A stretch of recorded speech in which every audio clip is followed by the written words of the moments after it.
como a pressão emocional afeta o ser humano. Afeta os animais irracionais também. Todo animal, até os que são pouco celulados lá, quando você espeta uma agulha, ele se retrai.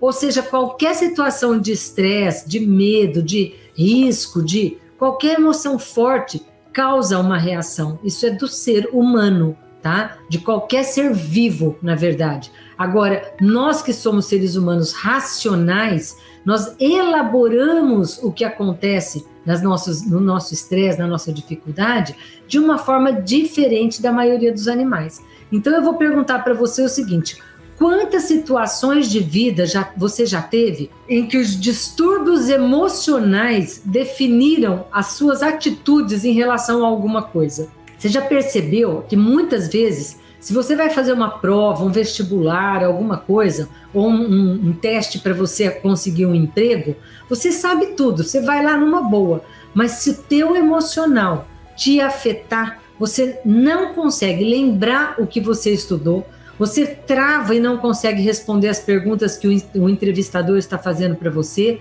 e você sabe tudo aquilo, mas parece que dá um branco, tá? Isso é porque as emoções afetam as atitudes da gente, tá bom? E aí, isso tudo vai causar o quê? Vai gerar consequências indesejadas. Um estudante que quer entrar no vestibular não consegue entrar, uma pessoa que quer fazer uma entrevista de trabalho que está super preparada para isso, na hora ela não consegue fazer, ela não consegue o emprego, e assim por diante, tá? Então, e outra, quantas pessoas você conhece que também já passaram por essa situação? Não é só você, né? A gente vive vendo isso o tempo todo, com o nosso parceiro, com nossos funcionários, com os nossos filhos, com os nossos pais, irmãos, sempre acontece, tá? Como que essas emoções passam por cima do racional da pessoa e elas acabam induzindo a pessoa a fazer coisas que elas não querem. Por exemplo, autossabotagem, desenvolvimento de doenças, falta de energia, falta de motivação, aquele cansaço constante, alteração do sono, uns têm muito sono, outros passam a ter insônia, né? Isso também acontece. Ansiedade, que é uma doença que acata todo mundo, é uma doença que não escolhe, tá? Tanto rico quanto pobre, tanto quem tá bem como quem tá mal, tem ansiedade, né? A ansiedade hoje faz parte do nosso dia a dia, a gente é muito cobrado, o relógio está lá o tempo todo, a gente tem que fazer 1000 coisas, a gente se compromete, a gente arruma um monte de compromisso sabendo que não vai dar conta, mas fica lutando para dar conta de fazer, é difícil, tá? Então a ansiedade, a angústia, a depressão, né? Que é um mal dessa geração, é um mal dessa fase, dessa época, desse século, né? Muita gente deprimida, muita gente não encontrando razão de viver, felicidade, né? Tudo isso por quê? Por causa desse grande estresse. Síndrome do pânico. Antigamente não tinha isso. Hoje é uma síndrome comum, tá? Antigamente uma pessoa falava síndrome do pânico, ai, ela tem síndrome do pânico. Outros falavam, o que é síndrome do pânico? Né? Hoje não, hoje todo mundo sabe o que é síndrome do pânico. Hoje muita gente que é normal já passou por situações dessa, né? Por causa da grande pressão, né? E alteração de apetite, ou excesso de apetite, ou falta de apetite, também são reflexos desse estresse, tá? Choro sem motivo, sabe a pessoa que do nada começa a chorar? Né? Eu tô tão feliz que meus filhos estão aqui, eu não tô triste, eu tô chorando de felicidade, mas uma emoção exagerada, tá? Por quê? Porque tem um estresse acontecendo ali, tá? Outra coisa, o isolamento, pessoa que não quer mais conviver, ela vai se isolando, e a televisão, gente, junto com a pandemia, ajudou, favoreceu muito essas pessoas que se isolam, porque hoje a maioria das pessoas tem televisão no quarto. Se não tem televisão no quarto, tem um computador onde ela consegue assistir ou fazer os joguinhos de videogame. Se ela não tem nem o computador, nem o joguinho de videogame, ela com certeza tem um celular, onde ela fica lá no WhatsApp, ou no Instagram, no YouTube, ou no Google, vendo alguma coisa na solitude dela, né? Sozinha. tá? E com a pandemia, essas pessoas começaram a ir para dentro do seu quarto, ficar em 4 paredes. Então, isolamento que muitas vezes leva a pensamentos suicidas, não vê razão na vida, não encontra solução, né? Perdeu o emprego, não consegue achar outro emprego, perdeu o namorado, não consegue encontrar o namorado, os filhos estão dando trabalho, não consegue lidar com a situação dos filhos, N problemas, né? Dores de cabeça, que é a somatização desse estresse, né? Dor de cabeça, dor no pescoço, aquela dor de contratura muscular que a gente chama de ATM, dores abdominais, parece que eu não consigo digerir o que está acontecendo, eu não posso pôr para fora o que eu estou sentindo, né? Outra situação é a situação de irritabilidade. Vocês já perceberam como as pessoas têm mais dificuldade de rir hoje? Se a gente parar para pensar, até as piadinhas, aquelas marchinhas de carnaval que mexia com o gordo, que mexia com o mulato, que mexia com o pobre, que mexia com o homossexual, de uma forma discreta, de uma forma alegre, feliz, hoje existe um estresse em relação a isso. Você tem que tomar cuidado com o que você fala, pode ser mal interpretado, pode ser interpretado como você é preconceituosa, como segregação, pode ser interpretado de um monte de jeito. Então, o ser humano hoje, ele está muito sobre um estresse constante, né? E isso leva a uma irritabilidade, leva a pensamentos negativos, leva a uma labilidade emocional. Ele não consegue lidar com pequenos problemas que acontecem no dia a dia e já explode ou já implode, né? E fica dentro do seu isolamento. E aí as pessoas estão ficando sem capacidade de desfrutar os pequenos prazeres da vida. Não. Para eu saber que é um prazer tem que ser algo muito grande. E aí quando acontece um prazer muito grande, mas também não é suficiente. Nada é suficiente, né? E o maior prazer da vida, gente, são os pequenos prazeres, né? O maior prazer da vida é estar vivo, é acordar no dia seguinte, é saber que você tem condições de fazer algo da tua vida, é ter planos, ter projetos, ter sonhos, né? Isso é o que faz a vida ter sentido, né? E falha de memória é outro item importante que afeta as pessoas no estresse, tá? O próprio Covid, independente, né? Porque o Covid também afeta a parte neurológica e muitas vezes o efeito colateral da Covid, em alguns casos mais graves, é afetar a memória, a pessoa fica meio sem memória, mas o estresse de estar diante de uma doença que mata, de uma doença que também pode passar para os outros familiares, e isso causa aí um estresse, uma culpa muito grande, isso também pode fazer com que a pessoa perca a memória e no final das contas existe o tal do burnout. Carla, o que é burnout? Burnout é quando você desliga tudo. Burnout é quando dá uma pane. Esse termo veio de uma pane que deu em um avião, onde os motores desligaram todos. O computador parou de funcionar, deu uma pane no avião. E eles chamaram isso de burnout. E aí eles transferiram esse termo para o ser humano, que diante de uma pressão muito grande, desbiroca, entendeu? Ele perde a noção, ele não consegue continuar trabalhando, ele precisa sair do trabalho, ele precisa pegar uma licença, ele perde a paciência com todo mundo, ele começa a fazer coisa errada, chama burnout. Eu não aguento mais, se eu continuar aqui, eu vou morrer. Então, para não morrer, eu desligo da tomada, eu saio um pouco da caixinha e tenho aí esse burnout, tá? E aí, gente, as emoções têm tudo a ver com a tal da fórmula da realidade. Então, vou falar um pouco da fórmula da realidade que o Fernando conta pra gente. Realidade é igual a fato vezes a interpretação que cada um dá para o fato. O que significa isso? Que a fórmula, a realidade da gente, ela é moldada, movida pelas emoções, pelo fato da gente, pela forma como a gente interpreta aquele fato. O fato é sempre o mesmo, mas para uma pessoa aquele fato pode ser uma coisa que não teve menor importância e para outra pessoa o mesmo fato pode ter uma importância que compromete a capacidade de manter-se casado com essa pessoa, de manter um relacionamento, porque para mim isso é imperdoável. E para o outro fala, gente, mas o que eu fiz? Só porque eu fiz isso? Então a realidade de cada um vai depender da emoção, da interpretação que cada um dá para o fato. E essa interpretação vem de onde? vem lá da família de origem, onde eu tive os meus traumas, onde eu tive o meu jeito de interpretar a vida como os meus pais interpretavam. Foi com eles que eu aprendi. Então, eles são o modelo que eu tenho para isso, tá? E aí, toda situação do presente precisa ser analisada pela mente, tá? Para dar um significado.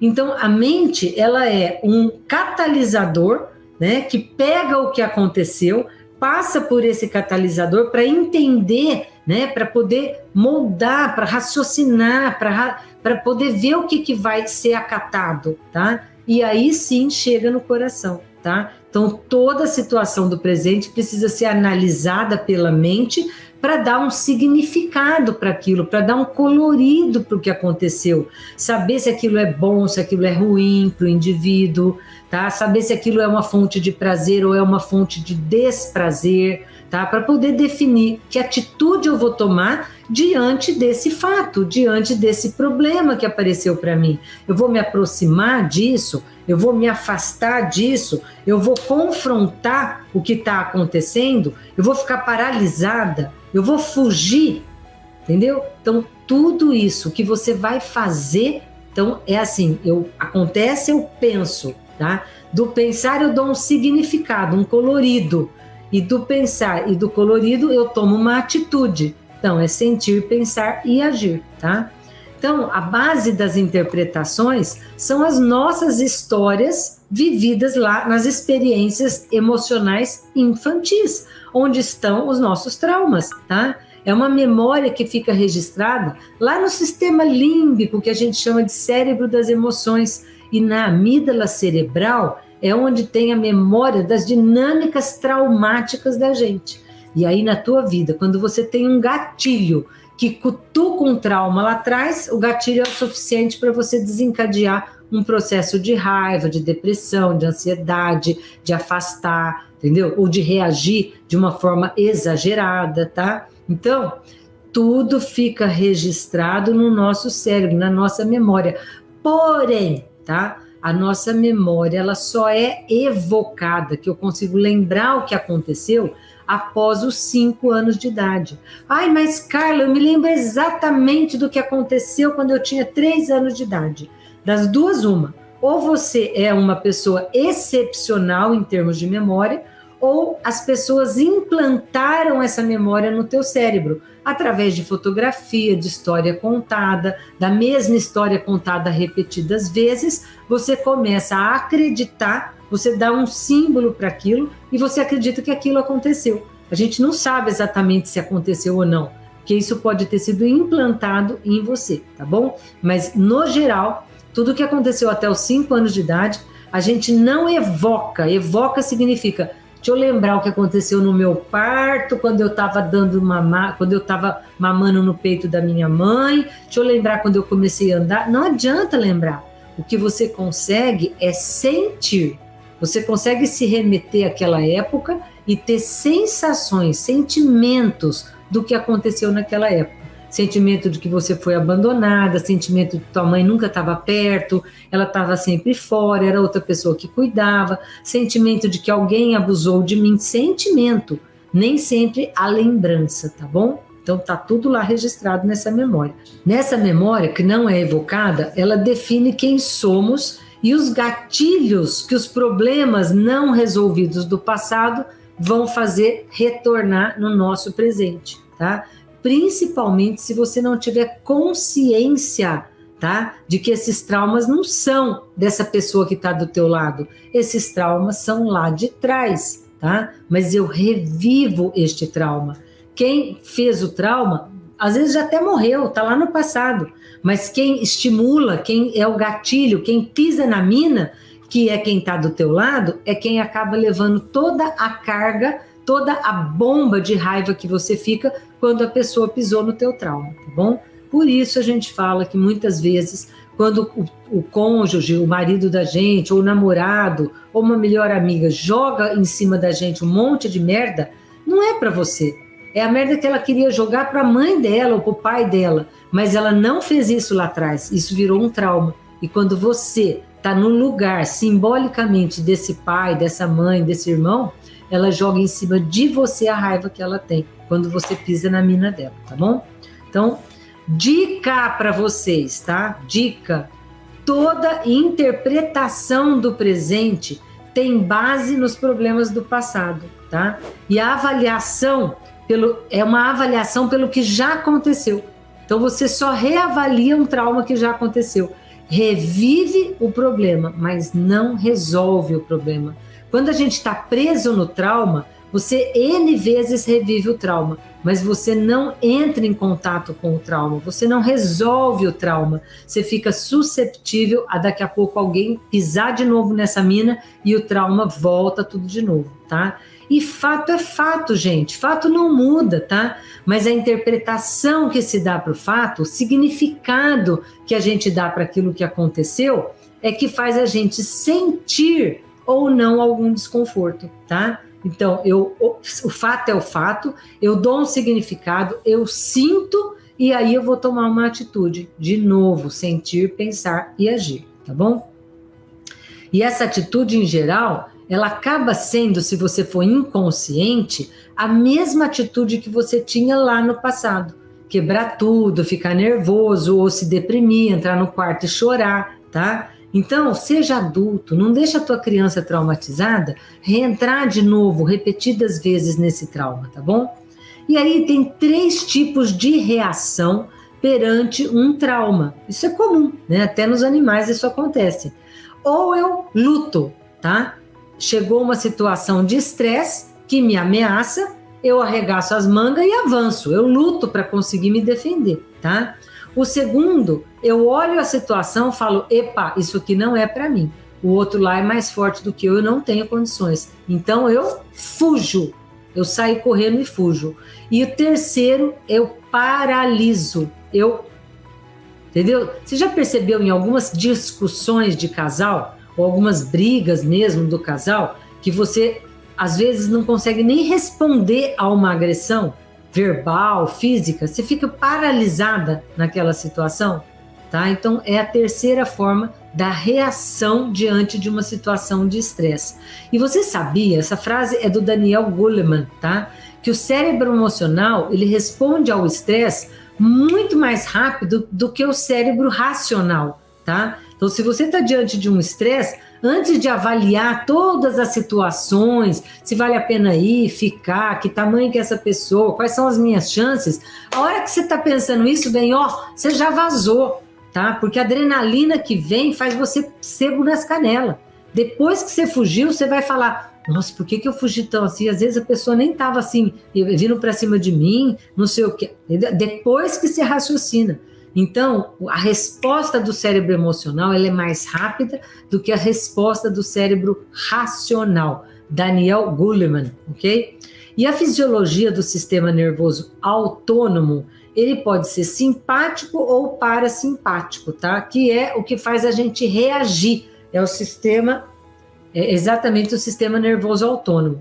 Então, no simpático, é assim, eu fico com estresse, eu libero muita adrenalina, aí eu sinto vontade de lutar ou de fugir.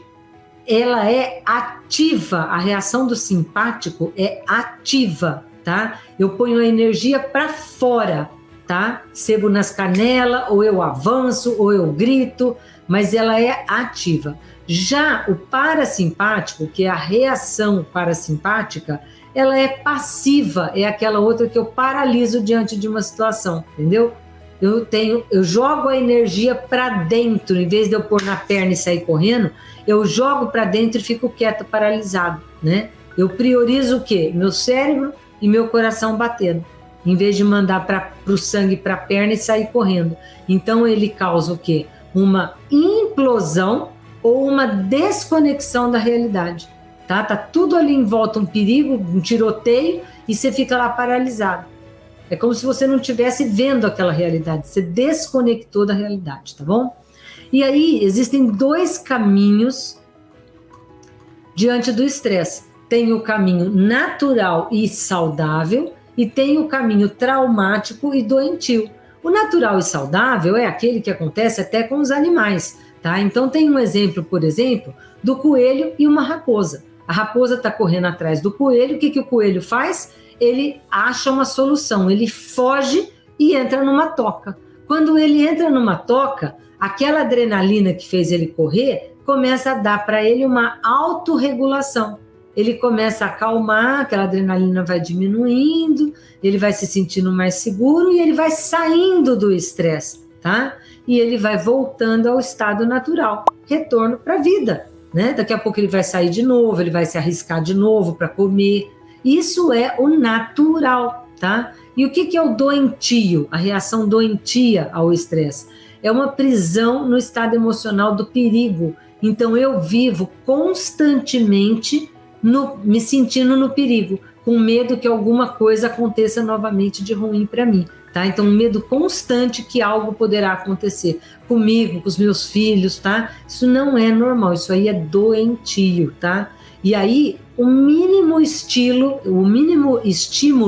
por exemplo, eu tô super preocupada com os meus pais, tô super preocupada com meus filhos, eles foram viajar, não sei o quê, o telefone toca, já é o suficiente para eu falar, aconteceu alguma coisa, e vou lá e pego o telefone, né? Um pequeno estímulo faz uma reação gigante. Isso não é normal, isso é patológico, tá? E o medo, esse tipo de medo, ele não tem autorregulação. Você vive constantemente. Lembra que eu falei que o coelho, quando consegue entrar na toca, ele se sente seguro e ele volta ao normal, ele se regula. Quando a pessoa tem o doentio, independente de saber que os filhos estão bem, que o telefonema não era nada disso, ela vai viver constantemente com aquele medo, tá? Então ele não se autorregula, ele se mantém. E quando não, ele vai se somando, ele vai piorando, porque um mistura no outro, o outro mistura no um, e a coisa vai só crescendo, tá? E muitas vezes a reação ao que está acontecendo é extremamente desproporcional ao fato, gente. Quantas vezes você já viu uma pessoa um overreaction de uma coisa que não... Meu Deus, por que ele teve uma reação daquela? Por uma coisa tão pequena, tá? Por quê? Porque essa pessoa tá no trauma e ela tá no doentio, na reação traumática doentia, na reação doentia. Então ela acaba sendo prisioneira, né, desse estado emocional. E esse disparo da amígdala cerebral, quando ocorre alguma coisa que te remete a um perigo, que te remete a um trauma, tá? Ela leva a um tônus simpático muscular. Então eu fico o tempo todo tensa. O músculo do coração fica tenso, os músculos da perna ficam tensos, eu não consigo respirar direito, o meu diafragma não relaxa, o ar parece que não entra, e aí o ar não entrando, ele não oxigena meu cérebro, não oxigenando meu cérebro, eu tenho taquicardia, o coração bate mais rápido para ver se o oxigênio chega. Então ele vai disparar todo um processo fisiológico que não vai deixar que você vá para frente, tome uma atitude saudável, tá? Quantos atletas não acontece isso, né? Na hora que bate o gongo, a pessoa paralisa e não consegue ir lá e reagir, tá? Então, o gatilho para isso acontecer é algum fato atual que vai fazer você lembrar do trauma do passado. E, em geral, é algo pequeno e desproporcional à reação que o indivíduo tem.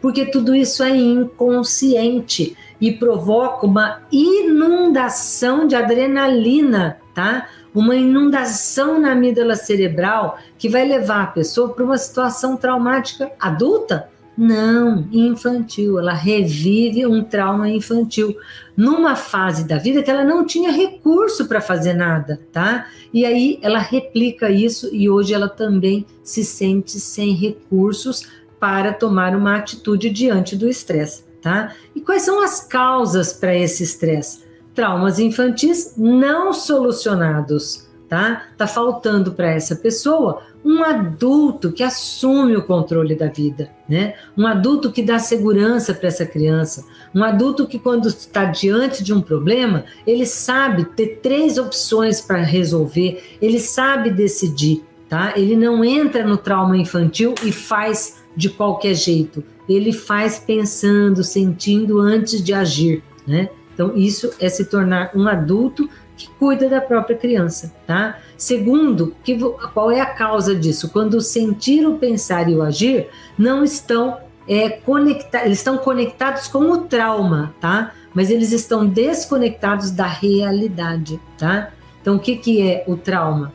É algo que aconteceu no passado que você revive o que você sente, o que você pensa e você toma uma atitude baseada no que aconteceu no passado. Não vai dar certo, tá? A outra causa é a impossibilidade de viver no presente e ter um futuro melhor. A pessoa que está ansiosa, assim, estressada, ela geralmente está vivendo no trauma do passado. E aí coisas que aconteceram há 10 anos, há 5 anos, há 2 anos, mas sempre coisa do passado. E o que aconteceu há 1 ano, 3 anos, também tem a ver com o trauma infantil, tá? Então, o que seria o saudável? É você ficar no hoje, porque é no hoje que você vai conseguir mudar o que vai acontecer no futuro, no teu futuro, tá? Então, agora eu vou falar exatamente disso, da solução. Qual é a solução para controlar esse estresse que nos paralisa, que nos faz avançar, que nos faz fugir, né? E que nos faz tomar atitudes inadequadas muitas vezes na nossa vida, tá? Então a solução é desenvolver uma dimensão adulta para cuidar da tua própria criança, tá? Só que isso você não compra, isso o dinheiro não paga, isso requer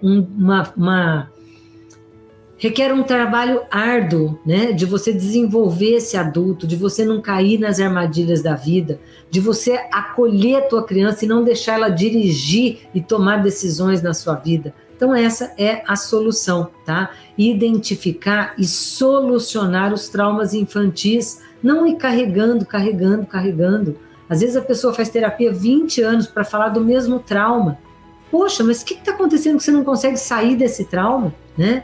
Então, a solução é você trabalhar o que aconteceu nesse trauma, para você conseguir dar um passo em direção a ficar longe do trauma, e não em direção ao trauma, tá? Então, é tirar a criança desse trauma e colocar o adulto para lidar com essas situações do presente, porque criança não consegue. A criança precisa sentir segurança no adulto, ela não dá conta de tocar situações traumáticas da vida, ok? E o mundo emocional adequado é ter também um mundo emocional adequado à realidade do presente, resgatar o equilíbrio emocional que você tem, tá? E o melhor jeito de resgatar esse equilíbrio emocional é acolher a tua criança, porque a tua criança é que fica raivosa, a tua criança é que fica emocionalmente abalada, tá? E é o adulto que tem que falar, calma, deixa que eu resolvo isso, tá? Então isso é uma forma de solucionar tudo isso. Tá? E aí sim você é capaz de viver uma aventura, tá? Viver a vida em segurança emocional, com coragem para seguir para o desconhecido e entregar-se à vida como ela é, não como você gostaria que fosse, não como você gostaria que fosse quando você era criança, não com a segurança dos seus pais. A segurança hoje tem que estar dentro de você, tá? E de novo, pai e mãe internalizados são os 2 pés da gente. A gente precisa avançar, se aventurar em segurança. A gente precisa desses 2, ok? Eu vou agora falar as frases lindas de Bert Hellinger. Então a primeira é assim: o crescimento interno se realiza quando se dá espaço para algo novo. Então ficar com medo de se aventurar no novo não dá para ninguém um crescimento interno. Você vive sempre no passado, você não cresce, tá? É uma frase do Bert Hellinger. Agora a outra é um provérbio chinês que diz assim: quando as raízes são profundas, não há razão para temer o vento, tá? Então faça uma boa base, tá? Deixa a tua criança saber que você adulto tem uma boa base e que não é qualquer ventinho que vai te derrubar, tá bom? Então tenha boas bases para não ficar com qualquer coisa que acontece na tua vida, você entrar no desespero e no estresse, tá? Outra frase de Bert Hellinger diz assim, olha, quanto mais nos desviamos do essencial, e lembra, tem até um livro dele, O Essencial é Simples, tá? Quanto mais nos desviamos do essencial, tanto mais irrequietos, desatentos e confusos nos tornamos, tá? De novo, quanto mais nos desviamos do simples, tá? Mais confuso, irrequieto e desatento nós ficamos, tá bom? Então, foca, gente. Faz piano, coisa uma coisa de cada vez, faz sentindo, faz curtindo, tá? Não começa a querer conquistar o topo da montanha sem curtir a escalada até lá, tá? Tem uma outra aqui que faz assim, ó, o sentido da vida é a vida em si. Tem muita gente que busca o sentido da vida no outro, na família, nos pais, no trabalho, no dinheiro, tá? Olha só, o sentido da vida é a vida em si, tá? Nada além disso. A vida tomada como ela é, tem sentido somente quando não nos expomos a ela, tal como ela é. A experimentamos sem sentido. Por isso, o sentido da vida depende amplamente daquilo que cada um faz com aquilo que lhe foi pré-determinado. Tá? Então, o que é o pré-determinado? É o que você recebeu dos seus pais, são os seus traumas. Tá? Então, o que você faz com isso é que vai definir a tua vida. Tá? Você não pode ficar à mercê de tudo isso. Você precisa ficar no controle de tudo isso. Tá? E essa é a última que eu vou falar. Ó, que eu já falei, né? O cérebro emocional responde a um evento mais rapidamente do que o cérebro pensante. Tem mais uma aqui, ó.